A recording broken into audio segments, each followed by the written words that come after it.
Percayakah kamu jika ada hantu yang suka menjilati darah haid? Kali ini aku ingin bercerita tentang pengalaman terseram seumur hidup. Ketika itu, aku masih bandel dan keras kepala. Mama udah sering memberitahu kalau pembalut bekas darah haid itu dicuci bersih, baru dibuang. Bapak juga sering mengingatkan. Bedanya, Mama ditambahi embel-embel bakal dihamili jin. Kalau Bapak, karena alasan kebersihan saja. Nara, astaga nak, udah berapa kali Mama bilang jangan kebiasaan ninggalin softtek bekasmu di toilet, jorok. Aku lupa.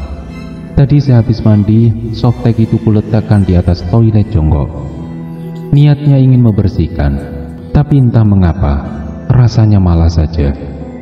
Akhirnya setelah sikat gigi, sampai sekarang lupa masih tertinggal di sana. Cepat bersihkan atau Mama sita HP-mu, ancam Mama dengan nada khasnya. Iya Mak, bersihkan sampai nggak ada darahnya lagi. Iya Mak, masukin ke plastik, kubur di belakang rumah. Ya salam, ribet sekali mamaku ini.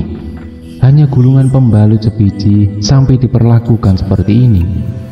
Sebentar lagi maghrib, pasti gelap. Tanah pun lumayan becek.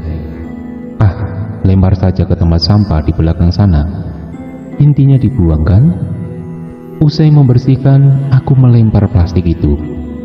Aman, tidak ada omelan dari ibu negara lagi.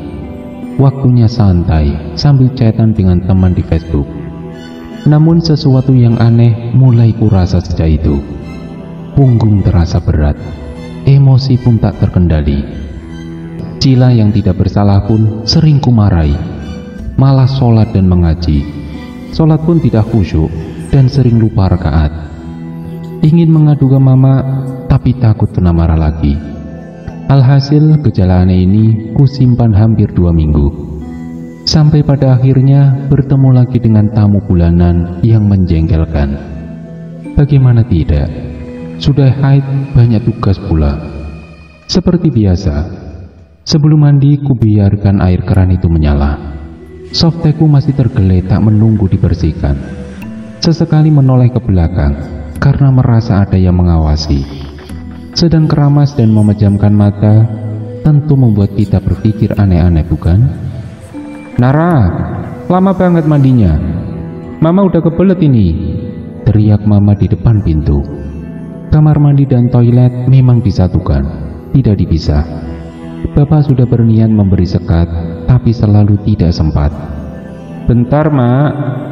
Selesai mandi, aku teringat pada softtek yang belum dibersihkan. Malas mendengar teriakan Mama. Aku langsung menggulung softtek itu dan memasukkannya ke dalam plastik hitam. Tentu saja, darah yang tertampung melebar deras ke pergelangan tangan. Jijik, tapi mau diapa? Adzan maghrib berkumandang, dan aku masih nyaman di kasur. Rasanya seperti ada yang menindih tubuh. Ketika itu, aku berusaha membuka mata, tapi susah. Tubuh pun seperti dikunci, dan tidak bisa bergerak sama sekali. Bahkan aku berteriak memanggil Mama pun tak bisa. Hanya membaca istighfar dan ayat-ayat Al-Quran, berharap bisa lepas dengan segera. Sesak nafas, mata sudah bisa melek sedikit, tapi nyatanya belum berakhir. Setengah sadar dan samar-samar, aku melihat sosok besar dan hitam sedang menindih tubuhku.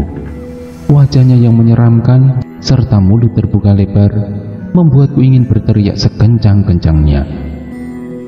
Mama! Setelah kejadian itu, aku belum kapok juga. Berbohong pada Mama kalau sudah mengubur pembalut bekas itu. Padahal hanya dibuang ke tempat sampah belakang sana. Ribet, harus gali tanah lagi. Apalagi aku perempuan, mana kuat. Mama menyuruhku membuang sampah sayuran di belakang. Usai memakai sandal, aku menuruni tangga yang lumayan tinggi. Karena sudah maghrib, aku tak melihat jelas apa yang terjadi. Siapa yang rela ubek-ubek tempat sampah? Mataku menjeli. Semakin jelas bayangan itu terlihat. Ia seperti menarik sesuatu keluar.